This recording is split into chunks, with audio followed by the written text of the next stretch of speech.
All right, let's dive into the fascinating and pretty high-stakes world of how new laws get made. We're going to use the story of California's cannabis legalization as our guide. It's an incredible story about power, justice, and how these big, abstract ideas actually get turned into the rules we all live by. Every time a new rule gets written, we're facing this really fundamental question. Is it a fair give and take, where everyone gets a little bit of what they want? Or does one side just win the argument outright, basically conquering the debate? That's the core tension we're going to explore. Now, in the perfect world, the ideal is something called collaborative governance. This is like the textbook model, right? Everybody comes to the table, they share power, and they work together to find some common ground on really tough problems. This is the compromise side of that big question we just asked. And the whole point of that process is to get to a win-win outcome. The goal isn't for one side to beat the other. It's to find a solution that has real benefits for everyone involved. At least, that's the hope. So how does this ideal actually hold up in the messy real world? Well, our test case is cannabis regulation in California's Bay Area. After Proposition 64 passed and legalized recreational use, cities like San Francisco and Berkeley had to write the entire rulebook from scratch. It was a perfect and really high-stakes test for that whole win-win idea. So, a little backstory on how we got here. California has been on the cutting edge for decades. Medical cannabis was legalized way back in 1996.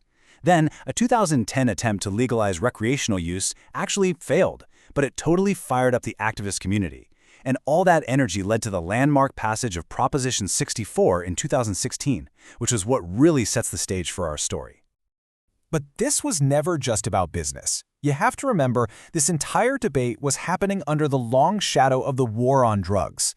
And that created this powerful moral argument that legalization wasn't just an opportunity, it was a necessity to repair decades of historical damage, especially to poor and non-white communities.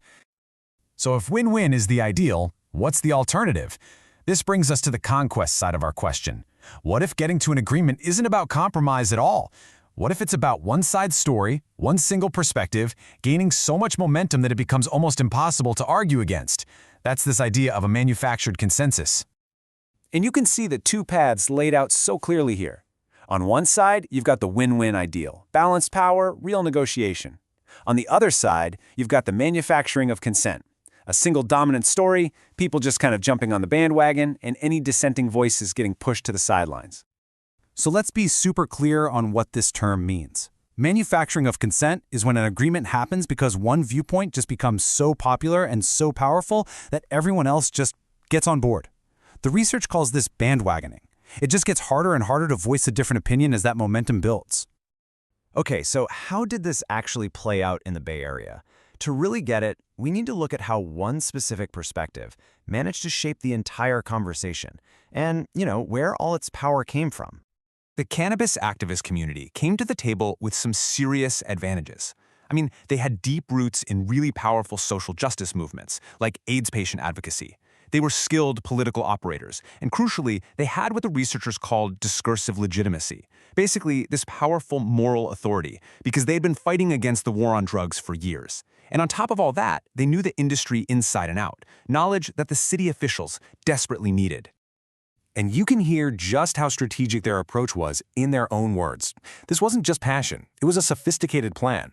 As this activist points out, they were combining that grassroots tradition with professional-level lobbying, totally ready to engage at every single level of government. So, what was the actual result of all this influence? Well, researchers analyzed the official policy documents from San Francisco's cannabis committees to see what was actually being talked about. And the results? Whoa, they are striking. The results are just crystal clear. The theme of equity, righting the wrongs of the past, absolutely dominated the entire conversation. It was brought up way more often than public health, public safety, and youth education all put together. This just shows how one powerful story became the central focus of the entire process. Okay, but if the equity and business arguments were that dominant, you have to ask, what happened to the opposition? Where were the voices from, say, the public health community, who might have had some other concerns? This quote from a senior public health official is incredibly telling. They felt like their hands were completely tied. They wanted to regulate cannabis with the same seriousness as they regulate tobacco, but they just couldn't. And why? Because the cannabis industry wasn't big tobacco. It was made up of community activists and patients, people who were seen as victims, not villains. The public health community was just kind of late to the game and didn't have a unified response. But maybe more importantly, they were missing a clear enemy to rally public opinion against. The research calls this the bogeyman effect. Without a villain like Big Tobacco, their message about potential harms just didn't seem to land with the same force. So if this whole process wasn't really a win-win negotiation, then what exactly was it? The researchers came up with this really powerful new metaphor to help us understand what was truly going on in those committee rooms. They suggest we think of these public forums as lightning rods. Here's the idea. Their main purpose wasn't just to find some perfect compromise. Instead, it was to take all of that intense, explosive, historically charged energy around the war on drugs and social injustice and safely channel it into something productive, a set of rules that could actually work. And you know what? In that sense, it worked. A consensus was reached, policies were written, and a legal market was born. But it's really important to remember that it was a consensus built on the dominance of one very powerful, morally charged perspective, while other valid concerns, like those from public health professionals, were kind of left on the sidelines.